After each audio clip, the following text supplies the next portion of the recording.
के web API core, क्योंकि हम ASP.NET कोर में बनाएंगे, ठीक। और यहाँ पे ये ASP.NET कोर का टॉपिक है वेब एपीआई। एक एपीआई बोलो एक ही बात है, वेब एपीआई बोलो एक ही बात है। कोर इसलिए क्योंकि हम ASP.NET कोर। अब ये एपीआई की थोड़ी थोड़ी कहानी आपको पता है, जैसे कहते हैं ना बेस बन चुका है। जो प्रोजेक्ट में आप लोग डाटा टेबल वगैरह अप्लाई करते थे वो हम एपीआई बना के कॉल करते थे, डाटा JSON में आता था, तो वो हमने किया। उसके बाद हमने गूगल यूज किया लॉगिन के लिए, गूगल की एपीआई यूज हुई, ये था ना गूगल एपीआई इनेबल। फेसबुक, उसमें भी फेसबुक की एपीआई। स्ट्राइप आपने देखा नहीं, वहां एपीआई यूज करते थे एपीआई की, तो वो किसकी एपीआई थी? उसकी। हमने क्या की? यूज की। अब ऐसी एपीआई अब हमें भी बनानी है। ये पूरा एक अलग से टॉपिक है और ये काफी डिमांड में। एक ये एपीआई है, तो मैं एपीआई सिंपल पढ़ेंगे नहीं, इसमें हम सीधा प्रोजेक्ट बनाएंगे, ठीक। और उस प्रोजेक्ट में सब कुछ यूज करेंगे।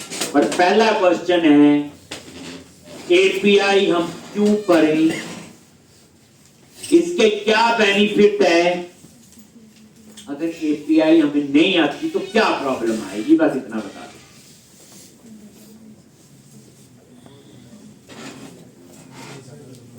क्यों करें एपीआई? चलो, ये नहीं बोलना कि हमारा टॉपिक था एपीआई इसलिए पढ़ा, या सर ने पढ़ाया था इसलिए पढ़ लिया।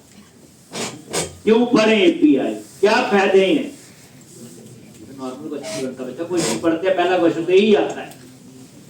अब आपको कल बताया था एपीआई शुरू करनी, कोई नहीं पढ़ के आया होगा। इतना तो बच्चे सोचते ना, फोन पे गूगल पे लिख लेना why we use API. API के क्या बेनिफिट है? इतनी की चीज तो हम चलते फिरते पढ़ लेते, एक फोन पे लिखना है गूगल बताइए सारा। जब आपको एक कंसेप्ट है, फिर कोडिंग है, बाकी कोडिंग हमें आती है। आपको आज इतना 100% कह दिया, अगर मेरी प्रैक्टिस की है तो कोडिंग वाइज कोई प्रॉब्लम नहीं। तो वेब एपीआई बोलो या एपीआई, एपीआई होता है एप्लीकेशन प्रोग्रामिंग इंटरफेस। ठीक, कोई बोले ये एपीआई आती है ASP.NET में बनानी है, वो ही है वेब एपीआई। बोले ये web API core, ASP.NET web API core, यानी ये किसका टॉपिक है? ASP.NET। अब ये एपीआई जावा में बनती है, पाइथन में बनती है, PHP में बनती है, सभी में बनती है।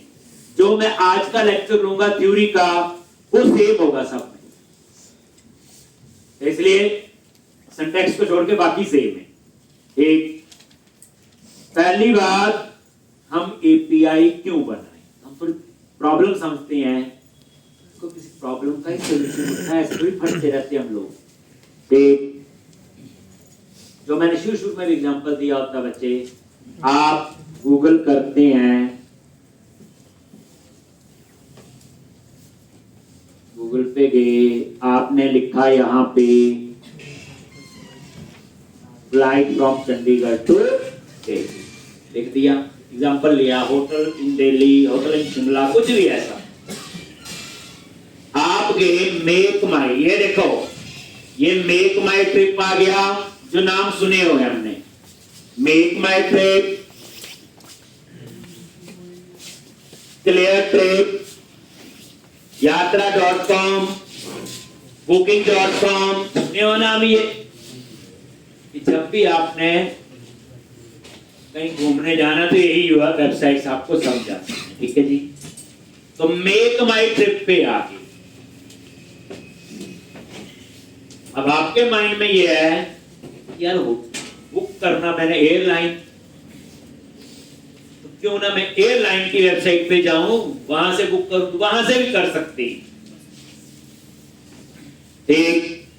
लेकिन ये जो है मेक माई ट्रिप, यात्रा.com, booking.com, cleartrip.com, हम यहां से आपने देखा होगा ज्यादातर लोग जो है वो बुकिंग करते हैं। अब यहां पे ये देखो, ये आपकी सबसे पहले type 1 way Chandigarh, from Chandigarh to Delhi कब जाना है, डेट चूज कर लो, ठीक, कितने पैसेंजर, ये आपने चूज कर ली तो कर लोगे। फिर नीचे डिटेल आ गई, हाँ जी, ये विस्तारा की जाएगी कितने बजे, कितने बजे, अलायंस एयर की जाएगी कितने बजे, इंडिगो की इतने बजे, विस्तारा की इतने बजे, इंडिगो की इतने, यार ये डिटेल देखो सारी एयरलाइन है, ये सारी क्या बेसिकली एयरलाइन, ये मेक माई ट्रिप नहीं है। अब क्या होगा, यहां पे डाटा कहां से आया होगा, विस्तारा के डाटाबेस से, ठीक, यहां पे डाटा आया होगा अलायंस एयर, इंडिगो, ये कंपनीज है मेन, तो विस्तारा का एक अपना डाटाबेस है जहां पे रियल टाइम डाटा होता है, ये फ्लाइट जाएगी, इसमें से टिकटें भरी हैं, इतनी हो गई, सारा कुछ। ऐसे ही इंडिगो का अपना होगा, ठीक, ऐसे कोई और एयरलाइन है, एयर इंडिया, ऐसे अलग अलग, लेकिन वो डाटा जो है वो कहां आ रहा है आपका, मेक माई ट्रिप, कहां पे आ रहा है, मेक माई ट्रिप। अब यहां पे मेक माई ट्रिप को कैसे पता कि विस्तारा की इसमें कितनी टिकटें खाली हैं,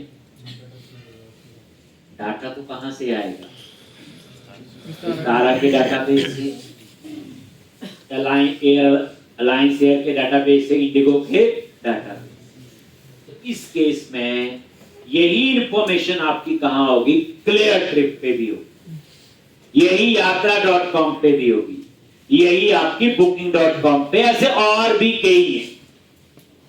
एक ये डाटा इनके पास कैसे पहुंचा, तो इसमें क्या करते हैं, जैसे मान लो विस्तारा एयरलाइन है, इनकी अपनी एप्लीकेशन है, मान लो एप्लीकेशन बनी है जावा के, तो पूरा इनका मैनेजमेंट है, पूरा विस्तारा एयरलाइन का सारा सिस्टम है, सारा कुछ है, उनका अपना डाटाबेस है।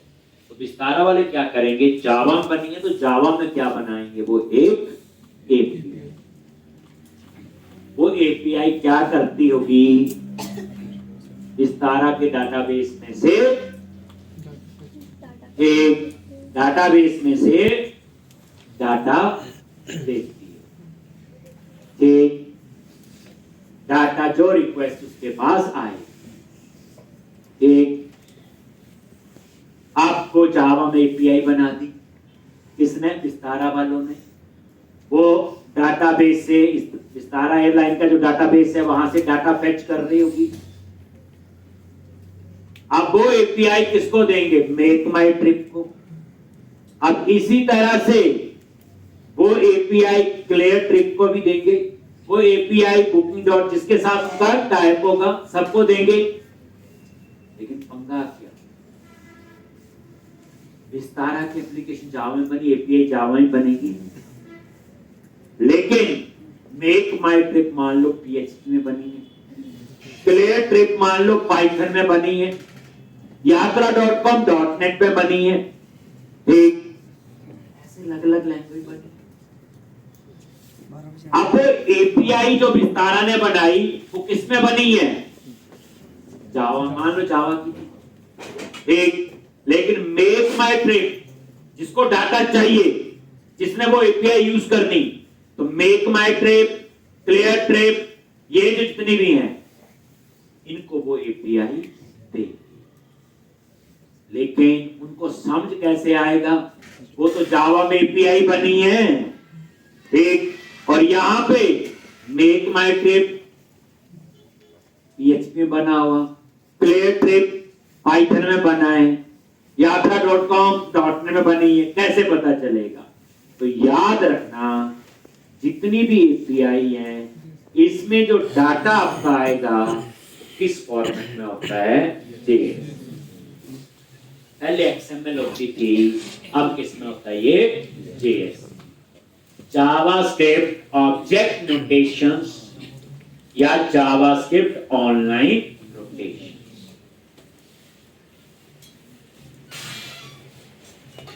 जब आपने एपीआई किसी लैंग्वेज में बनाई और यूज किसी और में कर रहे हो, तो उन एपीआई को हम क्या कहते हैं, रेस्टफुल एपीआई। कौन सी? Rest, REST। पूछा जाए ना भाई रेस्टफुल एपीआई जाती है कि नहीं आती है, ये रेस्टफुली। जैसे जावा में एपीआई बनाई, मेक माई ट्रिप वाला PHP में यूज कर रहा है, क्ले ट्रिप वाला पाइथन में, यात्रा वाला .NET में। ये कौन सी एपीआई है? Restful API. तो बने किसी और लैंग्वेज में यूज भी कर सकते हैं। हम रेस्टफुल एपीआई ही पढ़े। और ये डाटा जो होगा किस फॉर्मेट में होगा? JSN। ये JSN सबको समझ आ, बात समझ आ गई? ठीक। तो इस तरह से ये काम करें। जैसे आपने ही प्रोजेक्ट बनाया हो, अपना शॉपिंग का जो कल खत्म किया, लाइव कर दिया, चल रहा है। अब आप चाहते हो जो प्रोडक्ट मेरी एप्लीकेशन में है, वो प्रोडक्ट ना eBay पे भी आने चाहिए, फ्लिपकार्ट पे बिके और बिके, एक Amazon पे भी आने चाहिए। तो आप क्या करोगे? .NET के अंदर एक एपीआई बनाओ। आप उनको ये थोड़ी बोलोगे लॉजिक कनेक्शन सिंक कर लो, डाटा एक्सेस मेरा, वो तो कुछ भी कर देगा आपके डेटा को, गुस्सा आ गया तो रीड भी कर देगा। इसलिए हम कभी कनेक्शन सिंक नहीं देंगे। हम क्या बनाएंगे? एपीआई बनाएंगे। ठीक, कैसे बनाएंगे आज पढ़ेंगे। और वो एपीआई बना के eBay को दे देंगे। वो एपीआई क्या करेगी? प्रोडक्ट्स मॉडल से डाटा फेच करेगी। ठीक, और वो किसको दे देगा? eBay, फ्लिपकार्ट, और उसके पास डाटा किस फॉर्मेट में जाएगा? JSN में। अब eBay, फ्लिपकार्ट जिस मर्जी लैंग्वेज में बने, क्या जाएगा उसके पास? तो पहली बात समझो, एपीआई कुछ नहीं होती, क्लासेस ही होती जिनको हम रिमोटली एक्सेस कर पाते हैं। एपीआई क्या है? ये एक इंटरफेस है जिसके थ्रू आप रिमोटली डाटा कम्युनिकेट करते हैं। क्या करते हैं? Remotely data communicate. It is an interface through which we can communicate data remote.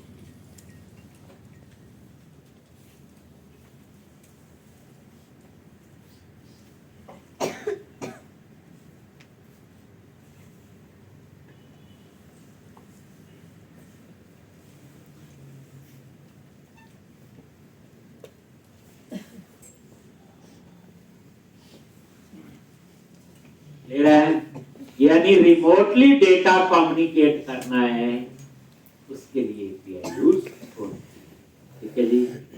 API कुछ नहीं है, एक URL. It is just URL. हमें सिर्फ उसका क्या मिलता है? एक यूआरएल। जिसने वो एपीआई यूज करनी है, मैं उसको एक यूआरएल दूंगा। कैसे देंगे वो प्रैक्टिकल में देख।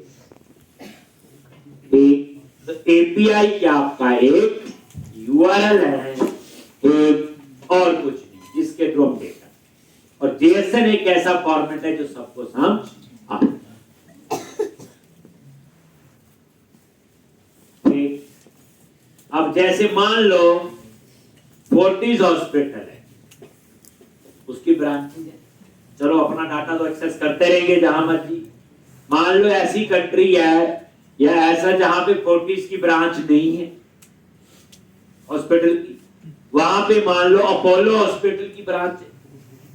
अब अपोलो वाले चाहते हैं कि फोर्टिस का जो पेशेंट हमारे पास आए, हम उसकी डिटेल तो देख पाए, नहीं तो मोटी सी फाइल उठानी पड़ेगी, फाइल गुम भी गई होगी पेशेंट की कहीं पुरानी।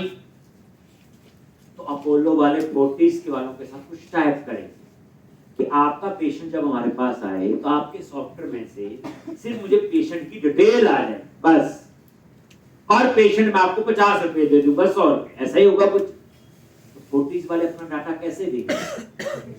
एरर लॉजिक कनेक्शन कर रहे हो डाटा तो सारे पेशेंट देख लेंगे? नहीं, फोर्टिस वाले एक एपीआई बनाए। अब फोर्टिस की एप्लीकेशन मान लो बनी है पीएचपी, वो क्या बनाएंगे? पीएचपी में एक एपीआई, वहां क्या होगा? गेट पेशेंट डिटेल, और उसमें पेशेंट का आईडी एक पैरामीटर होगा। अब वो एपीआई बना के तुमको दे देंगे अपोलो वालों को। अपोलो वाले क्या करेंगे? अपनी वेबसाइट में एक पेज बना देंगे, फोर्टिस पेशेंट, और वहां एक टेक्स्ट बॉक्स लगा होगा, गो का बटन। जैसे गो बटन पे क्लिक करेंगे वो हिट करेगा फोर्टिस के डाटाबेस को, वहां से उस पेशेंट की सिर्फ डिटेल आएगी। फोर्टिस वाले ये नहीं चाहते उस डिटेल को वो डिलीट कर पाए, मॉडिफाई कर पाए। फोर्टिस वाले क्या बनाएंगे? उसके लिए एपीआई बना के दे।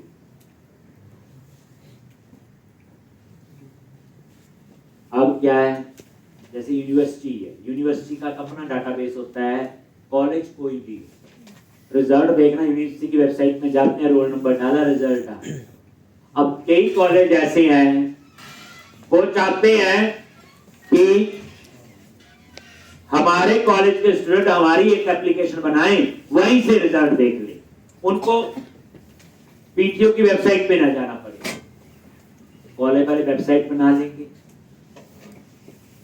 लेकिन रिजल्ट अगर कॉलेज वाले अपना डाटाबेस पूरा अलग से मैनेज करेंगे तो पता चला यूनिवर्सिटी की वेबसाइट पे रिजल्ट कुछ और कॉलेज की वेबसाइट पे रिजल्ट कुछ और।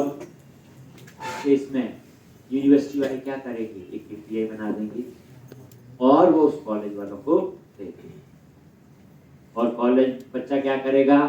कॉलेज की वेबसाइट में जाएगा, रोल नंबर डालेगा, रिजल्ट कहां से आएगा? तो क्या कंसेप्ट यूज हुआ? ये एपीआई।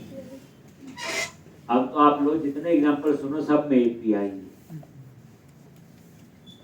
किसी और के डाटाबेस में से इंफॉर्मेशन चाहिए तब आपको क्या यूज करनी पड़ेगी? एक इसका जीयूआई नहीं होता, याद रखना, नो जीयूआई। कई बार हो जाएगी एपीआई में बूटस्ट्रैप चलती है, बेइज्जती हो जाएगी। एक एपीआई क्या है? एक इंटरफेस है, इसके लिए यूज करते हैं डाटा कम्युनिकेशन।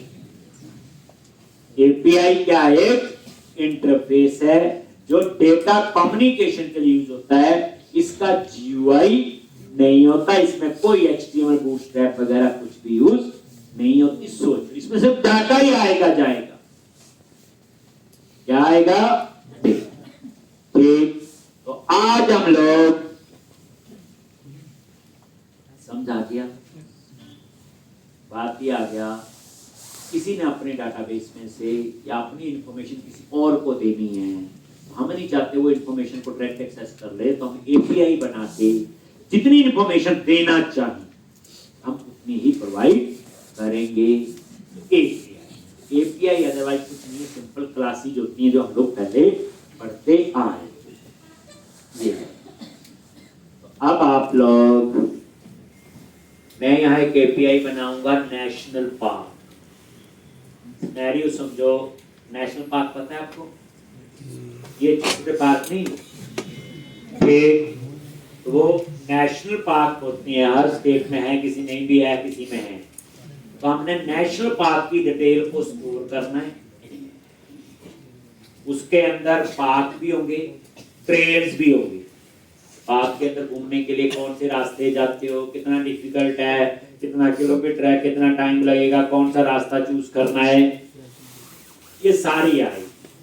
और एक बार जब वो एपीआई बन जाएगी, जहां भी पार्क की डिटेल चाहिए उसको हम उस एपीआई को देंगे।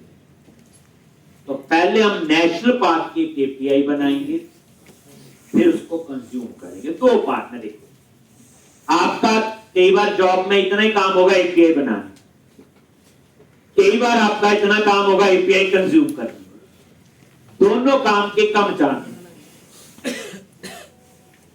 आपको और प्रैक्टिकल बताऊं, जैसे आपने ये प्रोजेक्ट बनाया कल, लाइव कर दिया, अब क्लाइंट कहता है इसकी ना मोबाइल ऐप भी बनाओ एंड्रॉइड के लिए और आईओएस के लिए।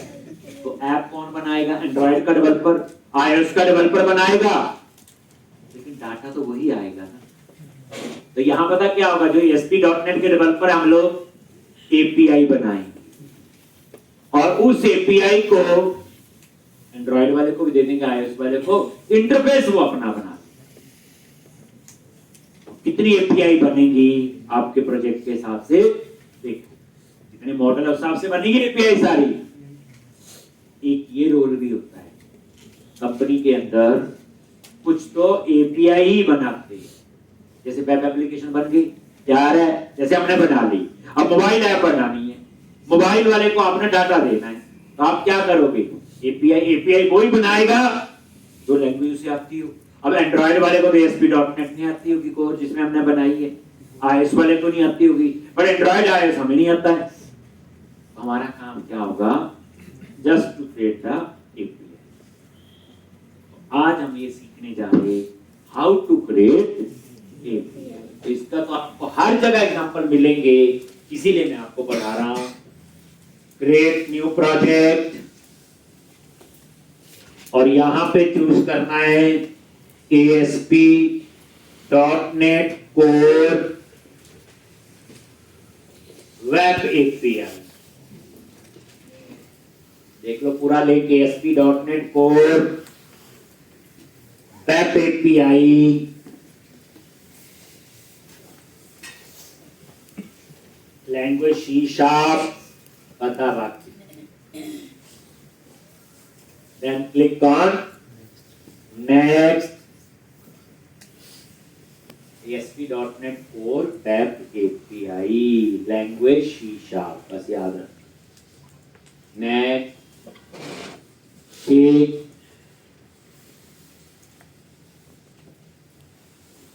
National Path API _ 1031, National Park API _ 1031।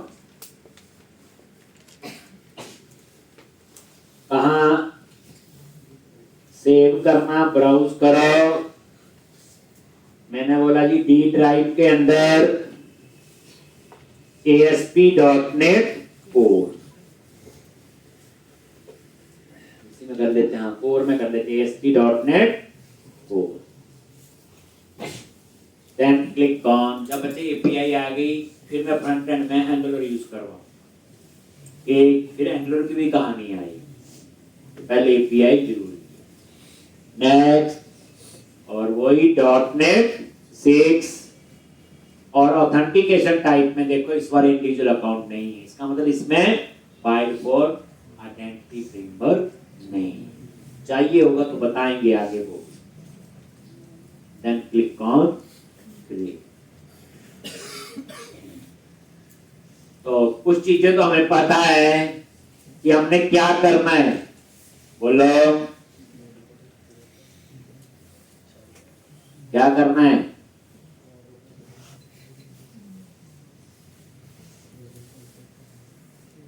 सबसे पहले डाटाबेस यूज करना है, 3 पैकेज इंस्टॉल करेंगे, कनेक्शन सिंक लिखेंगे ऐप सेटिंग में, मॉडल बनाएंगे, कौन से मॉडल बनने हैं वो मॉडल बनाएंगे। वो कहानी तो पुरानी है, अब मुझे उसमें कोई टाइम नहीं लगेगा। तो चलो जी, अब यहां पे वो तीनों पैकेज इंस्टॉल कर लो, टूल्स, नगेट और वही जो डाटाबेस के लिए आप करते हो। ब्राउज पे क्लिक किया, बोलो जल्दी, एंटिटी फ्रेमवर्क कोर, ये आ गया entity framework core. Project select कर लिया और वर्जन 6 का जो लेटेस्ट होगा वो देख लेना, 26 आ गया जी, 6.0.26 और इंस्टॉल। तो ये आपका इंस्टॉल हो जाएगा।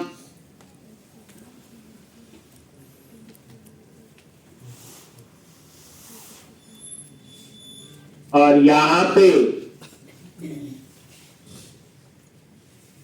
एसक्यूएल सर्वर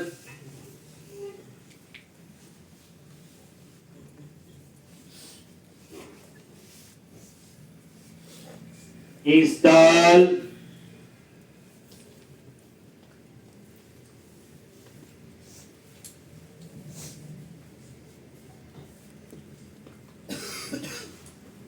टूल्स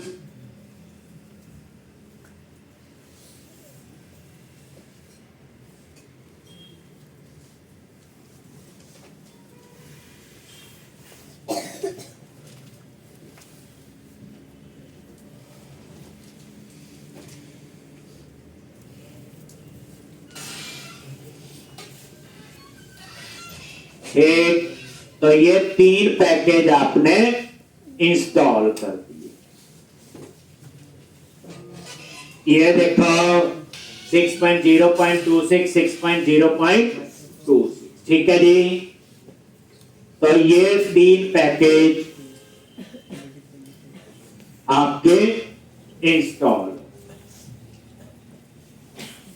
और यहां पे आप कनेक्शन सिंक लिखो। ऐप सेटिंग्स में जाके क्या लिखना है? Connection string.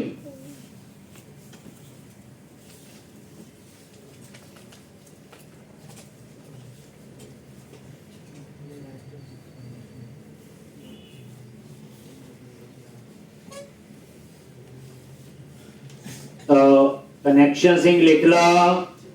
ये टाइमिंग का लिख सकते हैं आप लोग, पता है।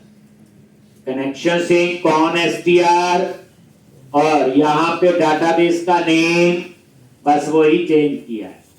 DB underscore national park underscore API underscore 1031 हो गया जी। अब हम लोग मॉडल्स फोल्डर बनाएंगे और उसके अंदर मॉडल बनाएंगे। यही करते हैं जी। उसके बाद वही application dB contacts add migration update data. तो ये कनेक्शन सिंक बना लोगे। ठीक, अब आपने क्या करना है? एक फोल्डर बनाना है, किस नाम से? मॉडल। ठीक, और यहां पे एक मॉडल बनाएंगे नेशनल पार्क। तो प्रोजेक्ट पे राइट क्लिक किया, ऐड न्यू फोल्डर, मॉडल्स नाम से फोल्डर बना लिया और ऐड क्लास, और क्लास का नेम दे दोगे नेशनल पार्क। एक क्लास का नेम दे दिया नेशनल पार्क। कोई कंफ्यूजन नहीं होना चाहिए, पता है। अब इसमें नेशनल पार्क में क्या क्या मेंबर होंगे, थोड़ा बहुत नया तो मैं सिखाऊंगा ही। ये आपके मेंबर लिख लो। नेशनल पार्क का आईडी होगा, नेम होगा, स्टेट होगा, और इसमें जो पिक्चर कॉलम है उसकी डाटा टाइप बाइट्स है। तो यहां मैं आपको सिखाऊंगा डाटाबेस के टेबल के अंदर इमेज कैसे सेव करते हैं। जो आपने प्रोजेक्ट किया हुआ उसमें पाथ स्टोर किया था, याद करना। तभी इसकी डाटा टाइप क्या ली? बाइट। यानी अगर आपको इतने कोड में लिखना है तो ये लिखो कॉलम, बस। बाकी आपको लिखने की जरूरत नहीं। पता ही है, पैकेज इंस्टॉल करना, कनेक्शन सिंक, मॉडल फोल्डर बनाना, ये चीज आप लिखो।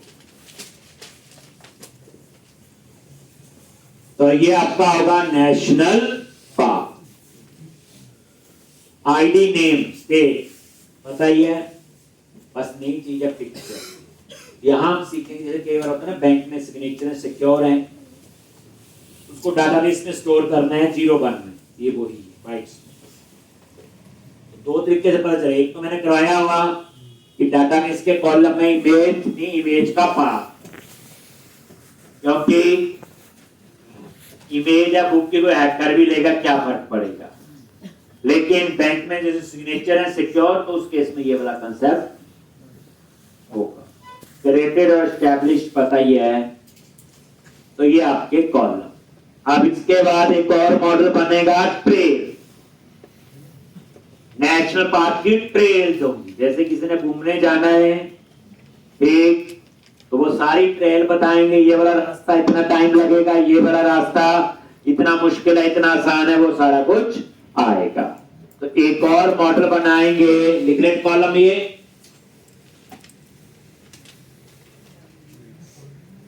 तो मॉडल पे राइट क्लिक किया, ऐड क्लास, और क्लास का नेम क्या है, ट्रेल। और यहां पे ट्रेल में क्या होगा, क्या क्या कॉलम होंगे ट्रेल में आपके,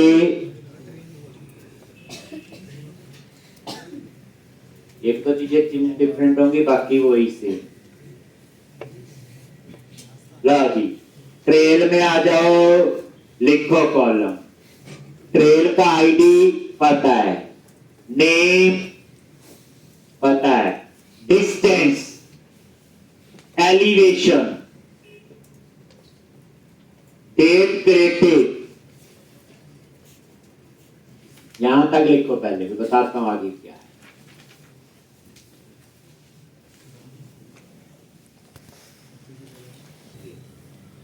नई नई तरीके से जुड़,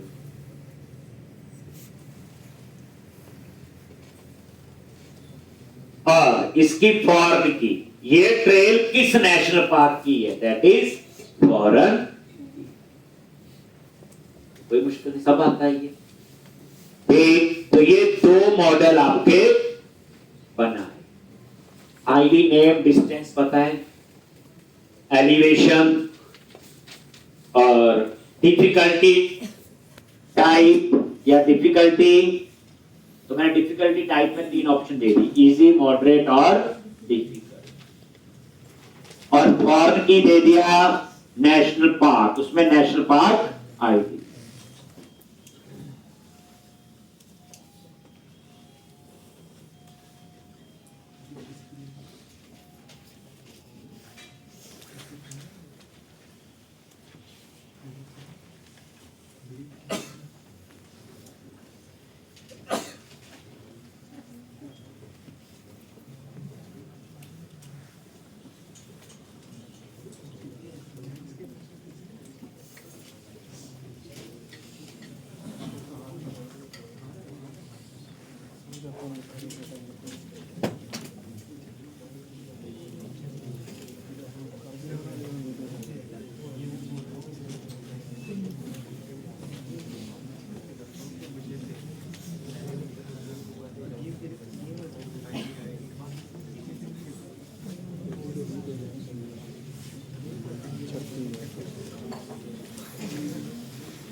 एक,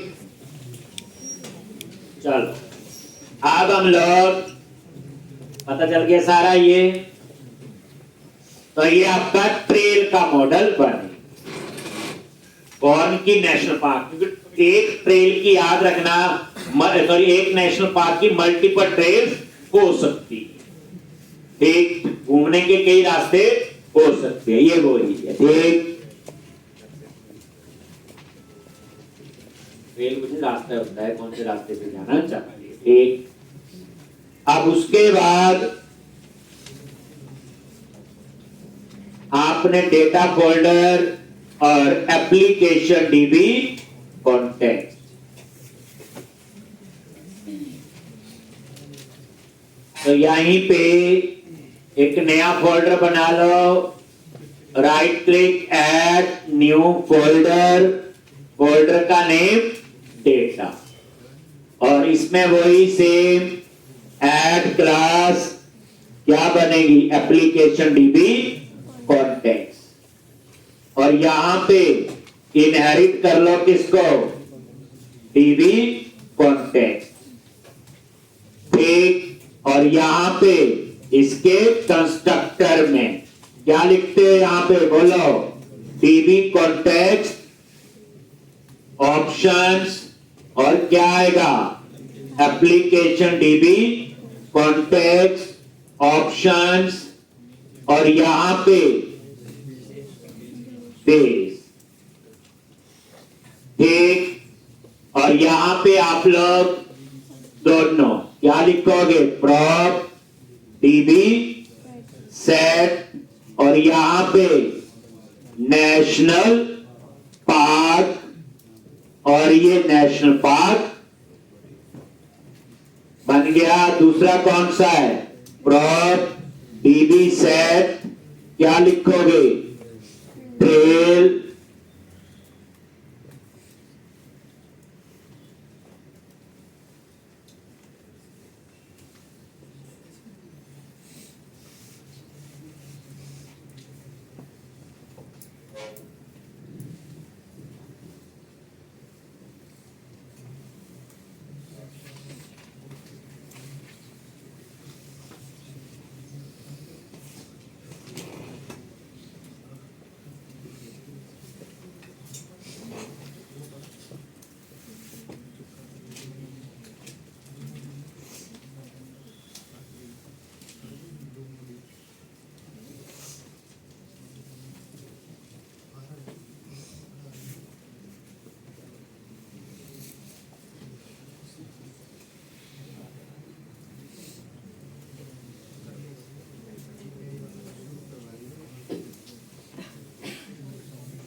क्लियर है जी?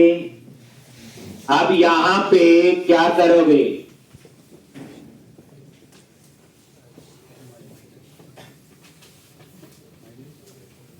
एक, अब आपने क्या करना है? प्रोग्राम डॉट CS में गए और यहां पे क्या लिखते हैं बोलो? एक वेरिएबल ले लिया स्ट्रिंग टाइप का और connection string builder dot configuration dot get connection string. याद आ गया? कौन str एक, और उसी के नीचे builder dot services dot add dB context और यहां पे एप्लीकेशन डीबी कॉन्टेक्स्ट और यहां पे क्या लिखोगे? ऑप्शंस एक, ऑप्शंस डॉट क्या लिखते हैं? यूज एसक्यूएल सर्वर और इस तरह लॉन्च। क्लियर है? और उसके बाद ऐड माइग्रेशन और अपडेट डाटाबेस। यहां तक का काम आपका हो गया। फिर हम लोग रिपोजिटरी बनाएंगे, बट यहां मैं जेनरिक रिपोजिटरी नहीं बना रहा, इसमें मैं नॉन जेनरिक, मुझे पता है 2 ही मॉडल है, 2 हो गए 3 हो गए, तो यहां मैं नॉन जेनरिक बनाऊंगा। जेनरिक हमें आती है। जेनरिक ये होती है कि एक बार रिपोजिटरी बना ली किसी के साथ भी। नॉन जेनरिक है उसके लिए अगर नेशनल पार्क है तो नेशनल पार्क के साथ ही बने, तो अलग अलग तरीके से। हाँ, जब इन एपीआई को मैं कंज्यूम करूंगा वहां मैं फिर एक जेनरिक रिपोजिटरी का कंसेप्ट बताऊंगा।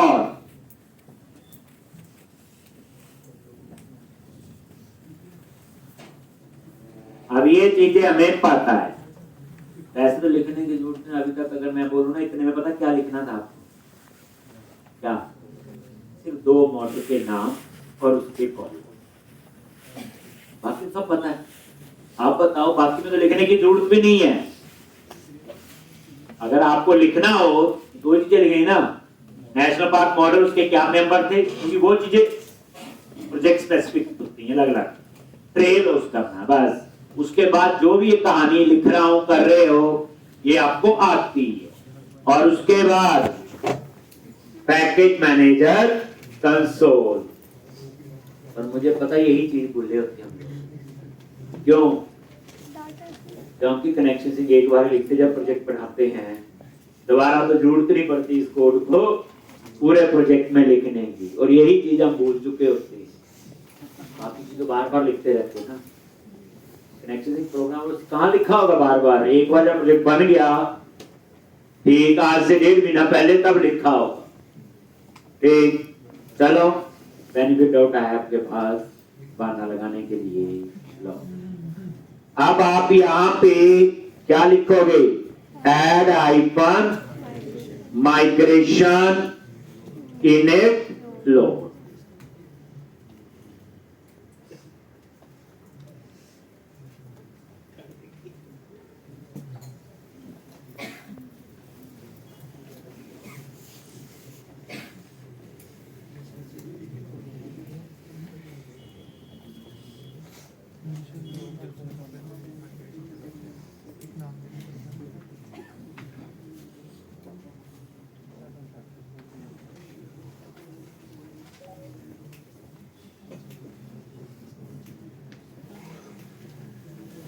और ये नेशनल पार्क।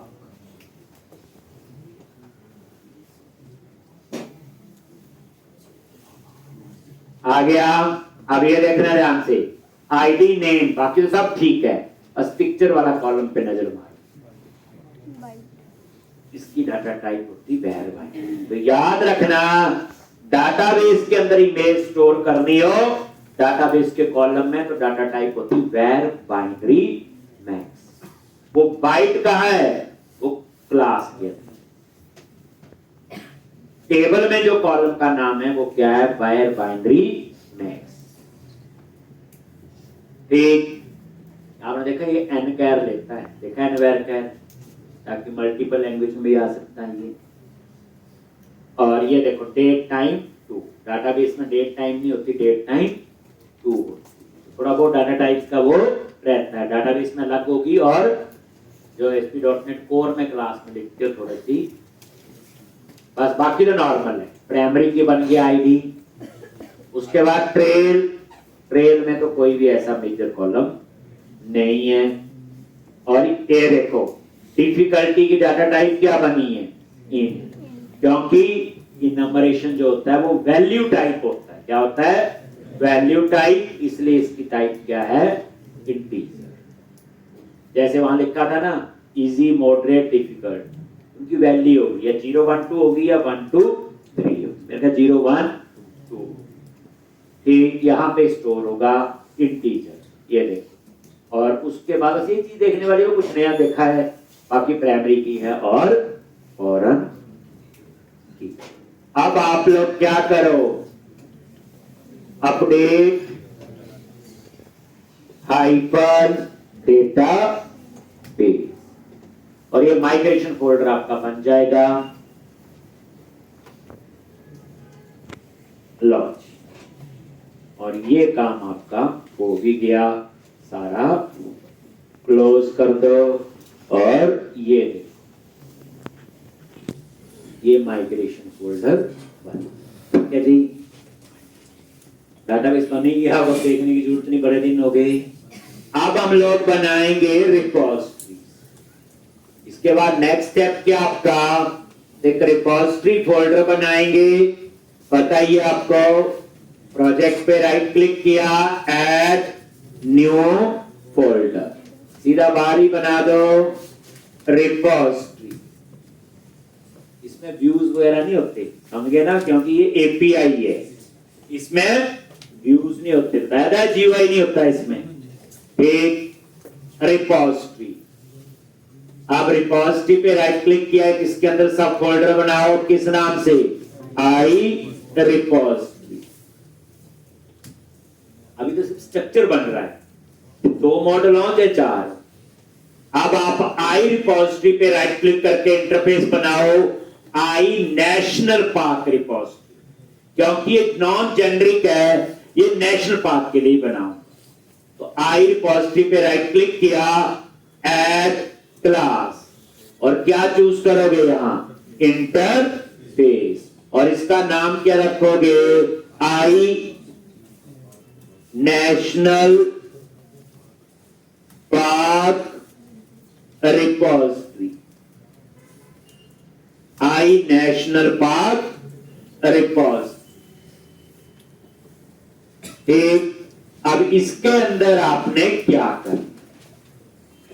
एक आई नेशनल पाक रिपोज, यानी कि ये नॉन जेनरिक है और इसके अंदर क्या क्या मेथड बनाने हैं। तो सबसे पहले डिक्लेयर करेंगे, तो यहां पे आई कलेक्शन, वही लिस्ट यूज कर लो, आई नंबर यूज कर लो, किसकी, नेशनल पार्क, और नेम दे दिया गेट नेशनल पार्क। पता ही है इंटरफेस में क्या होते हैं, मेंबर डिक्लेयर होते हैं। तो ये डिक्लेयर किया गेट नेशनल पार्क्स, ऐसा लगा दिया, इसका मतलब डिस्प्ले वाला है।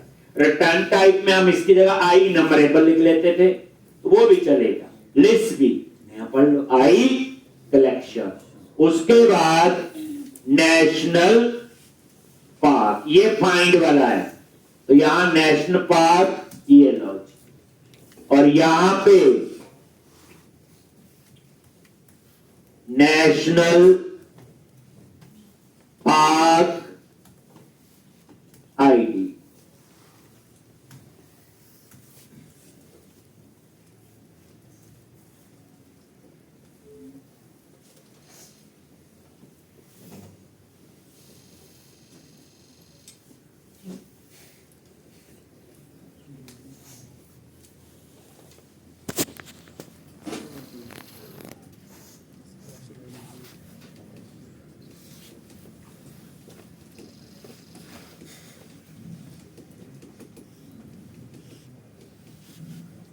ये फाइंड का गेट नेशनल पार्क। अब उसके बाद ऐड का आएगा, इसका आएगा आपका ऐड, या पहले हम लोग नेशनल पार्क एग्जिस्ट, यहां पे लिखेंगे नेशनल पार्क एग्जिस्ट, ये फाइंड करने के लिए कि नेशनल पार्क है कि नहीं। फाइंड हम दो तरीके से करेंगे, आईडी पे और नेम पे। ये ओवरलोड हो गया, same name with different parameter, इसकी डाटा टाइप स्ट्रिंग हो। ये क्या करेगा, आईडी पे फाइंड करो या नेम पे, ठीक, दोनों ट्रू या फॉल्स बताएगा कि नेशनल पार्क एग्जिस्ट करता है कि नहीं। ठीक इसी तरह से क्रिएट नेशनल पार्क, और यहां पे क्रिएट नेशनल पार्क, इसी तरह से गूगल अपडेट नेशनल पार्क, ऐसे ही डिलीट नेशनल पार्क।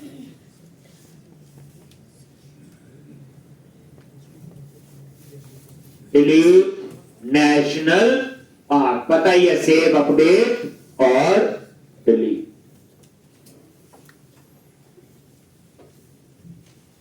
एक, और उसके बाद एक आपका बनेगा सेव, बूलियन टाइप का, और ये सेव। थोड़ा सा तरीका जो हम करते थे वो भी ठीक है, कुछ और तरीके से, हर एक डेवलपर की अपनी अप्रोच है, चीजें वही है, save, update, read, find, display है वही चीज है। अगर आप बोलो कुछ नया नहीं, बन गए, अब मैंने क्यों भूल ले क्या लिया, अभी मैं इंप्लीमेंट करूंगा तो पता चल जाएगा। अब हम बनाएंगे नेशनल पार्क रिपोजिटरी, और वहां पे I national park repository interface को इंप्लीमेंट करेंगे। वहां डाटाबेस भी चाहिए होगा, एप्लीकेशन डीबी कॉन्टेक्स्ट, बट ये नॉन जेनरिक रिपोजिटरी है, that is specific to the national park. अब कैलकुलेट करें कितने लेक्चर का हो जाएगा। शुरू में थ्योरी बताने में टाइम लगा, मैं इतनी देर में तो देख पीछे को कर देना था मैंने। अब देखो ये चीजें आती हैं, ये सिर्फ आप लिख रहे हो कि इसमें सेल ऐसे कर लेते हैं, ऐसे लिख लेते हैं, बस। जो नई चीज होगी वहां मैं अपने आप ही टाइम लगाऊंगा, जो आपको लगेगा।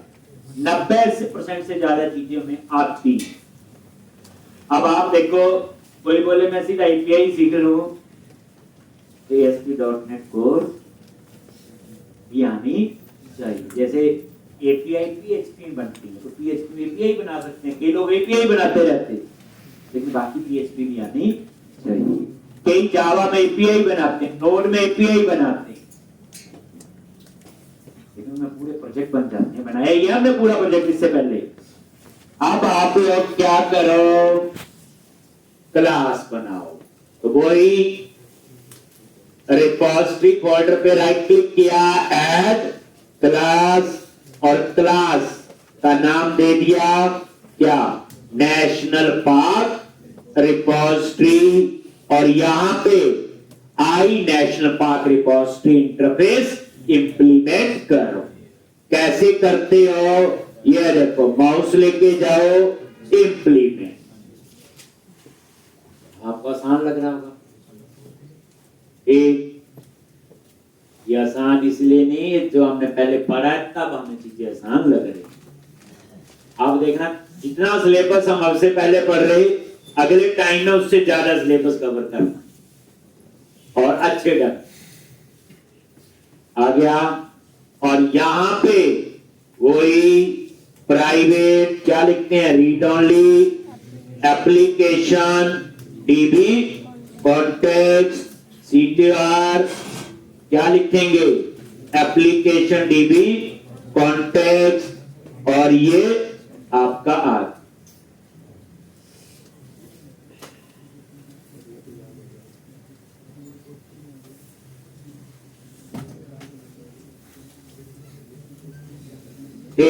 अब हम लोग एक एक मेथड को बनाएं। देख लो पहले इतना, सबसे पहले हम बनाएंगे सेव का, एक एक करके, फिर आप वो लिखते जाएंगे। एक पहले वो लिख लो, तो पता ही है वैसे ये जेनरिक नहीं है, नॉन जेनरिक। ऐसे भी ट्रेल की बनानी पड़ेगी, ऐसे एक आधी और होगी तो वो बना लेंगे हम लोग। अब यहां तक की कहानी तो वही थी, मॉडल बना, रिपोजिटरी बनी, और उसके बाद हम रिपोजिटरी बनाने के बाद उन रिपोजिटरी को program.cs में ऐड करते थे। यहां मुझे आई यूनिट की वर्क की जरूरत नहीं है, 2-3 तो रिपोजिटरी है, ऐड कर लूंगा। एक तभी समझ आएगी ना चीज, वो क्यों किया था करके। उसके बाद हम सीधा बनाते थे कंट्रोलर उसमें। लेकिन यहां पे एक नई चीज आपको सिखाऊंगा, जो specific to the API due to security, DTO, data transfer object का क्या फायदा, वो एक लेयर, इसमें एक लेयर एक्स्ट्रा होगी। अभी तक हमें पता था मॉडल बना लिया, मॉडल के बाद रिपोजिटरी बना ली, रिपोजिटरी को program.cs में ऐड कर लिया। क्यों ऐड करते हैं, डीआई के लिए, डिपेंडेंसी इंजेक्शन के लिए। फिर हम उसके बाद सीधा कंट्रोलर पे यूज कर, ऐसा करते थे। अब कंट्रोलर से पहले एक लेयर और होगी जो अभी तक हमने यूज नहीं की है। एक वो कहानी आपकी एपीआई स्पेसिफिक आएगी। इसलिए सबसे पहले हम सेव पे चलते हैं। सेव क्या रिटर्न कर रहा है, बोलो, बुलेट टाइप रिटर्न क्या लिखते हैं हम लोग, डॉट सेव चेंजेस। ठीक, अगर ये 1 है देन रिटर्न कर दे ट्रू, अदरवाइज फॉल्स। ये देख लो, चल गया। अगर ये रिटर्न कर रहा है 1 तो मतलब सेव हो गया, देन रिटर्न। अगर रिटर्न कर रहा है फॉल्स, इसमें सेव नहीं हुआ, फॉल्स। ये पता चल गया। टर्नरी ऑपरेटर आप देखो, ये भी यूज हो गया, पहले तो यूज नहीं किया ऐसे। ठीक, तो अब आप ये टर्नरी ऑपरेटर समझ आ गया ना, हम सीधा सेव चेंज लिख देते थे, नहीं सेव होगा तो एरर आ जाती थी वहां पे। अब क्या होगा, रिटर्न कर रहा है ट्रू या फॉल्स। अगर फॉल्स है तो सेव नहीं हुआ, तो गलती ढूंढो क्या गलती। चलो जी,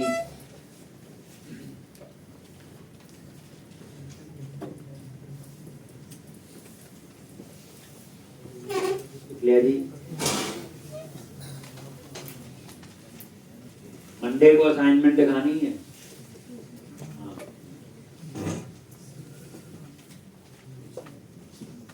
टाइम लगेगा करने में,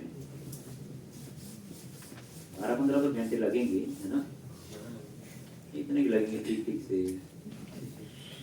देखो जो नहीं बना रही है तो कोई टेंशन नहीं। टेंशन होनी को जिन्होंने बना के दिखानी ठीक।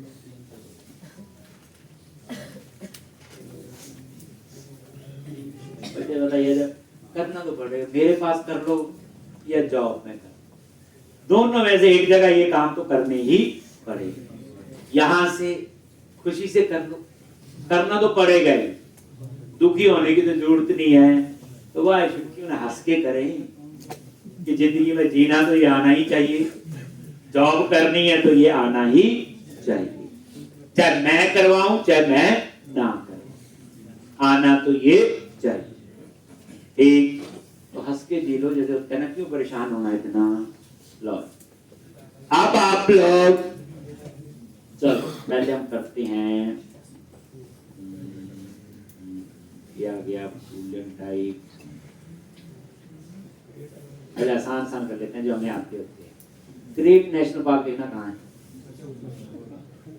ये क्रिएट में क्या आएगा बोलो, अंडरस्कोर कॉन्टेक्स्ट डॉट जी नेशनल पार्क डॉट एड, और क्या रिटर्न करेंगे, ये करेंगे, हो गया ठीक, हो गया, यही होगा ऐड में, लिख लो। अब आप समझ गए अपडेट और डिलीट में क्या होगा। सेव में तभी बूलियन किया मैंने, तभी यहां बूल लिया इसकी, इसका मतलब क्रिएट हुआ कि नहीं हुआ।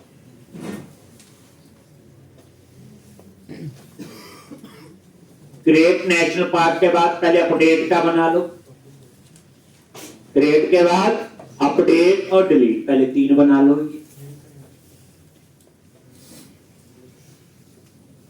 जो नेशनल पार्क एग्जिस्ट है उसमें एनी आएगा, क्योंकि वहां ट्रू कर और से टर्न करना ना है कि नहीं, वो फाइंड नहीं है, उसे चेक करना है कि नेशनल पार्क एग्जिस्ट करता है कि नहीं।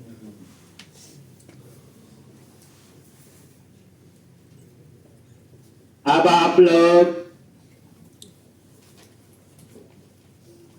क्रिएट नेशनल पार्क हो गया जी, फिर अपडेट करना है, जहां मिलेगा अपडेट लिखा ही है, ये क्या लिखना होगा, underscore context dot national park dot update national park और रिटर्न से। डिलीट में भी यही होगा, डिलीट ही लिखना, बाकी रिमूव, सॉरी डिलीट की जगह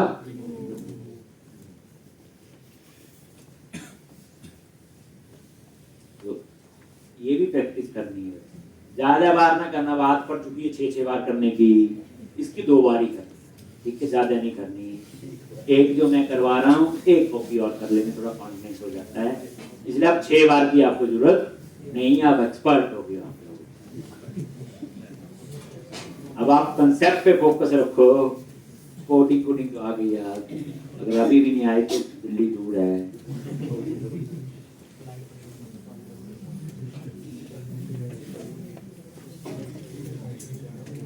हो गया जी। अब आप आ जाओ डिलीट नेशनल पार्क, ये आ गया जी, अपडेट हो गया, सेम सही है, कोई मुश्किल नहीं। कहाँ पे है डिलीट ढूंढो, ये आ गया जी डिलीट। क्या लिखना होगा, नेशनल पार्क रिमूव और रिटर्न।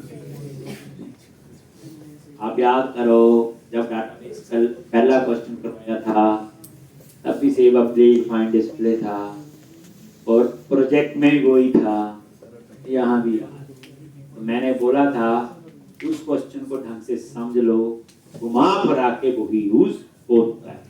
जो मैंने असाइनमेंट दी उसमें भी घुमा फिरा के जो डाटाबेस के साथ की चीज होगी वही यूज हो।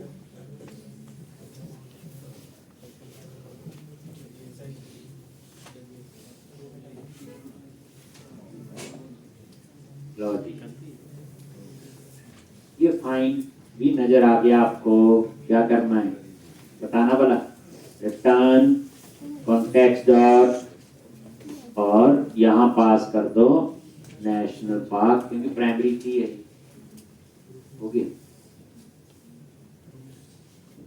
एक और नीचे क्या है आपका डिस्प्ले, क्या लिखोगे, return underscore contact dot national park dot to list launch. फिर है तो मेरे को काफी हो गया, बाकी जो बचे हैं कर लेना आप लोग, लेकिन जब मंडे आओगे तो कुछ और होगा, कुछ नई चीज आएगी, यानी लेयर्स है ना, इसमें एक नई लेयर ऐड होगी जो अभी तक हमने नहीं की, डीटीओ डेटा ट्रांसफर ऑप्शन। अब आपको प्रोसेस पता है, जब ये रिपोजिटरी तैयार हो जाएंगी, अब इसकी भी नेशनल पार्क रिपोर्ट ट्रेल की भी होगी, जब ये तैयार होगी तो मैं इसको program.cs में ऐड कर दूंगा। फिर हम program.cs का सीधा कंट्रोलर में काम करते थे, लेकिन उसके बीच में एक लेयर और आएगी सिक्योरिटी के लिए। क्यों सिक्योरिटी? एपीआई मैंने बनाई, यूज किसी और ने करनी है, इसलिए हमें वो लेयर वहां ऐड करनी पड़ेगी। ठीक है जी, तो इतनी प्रैक्टिस आप करके आओ।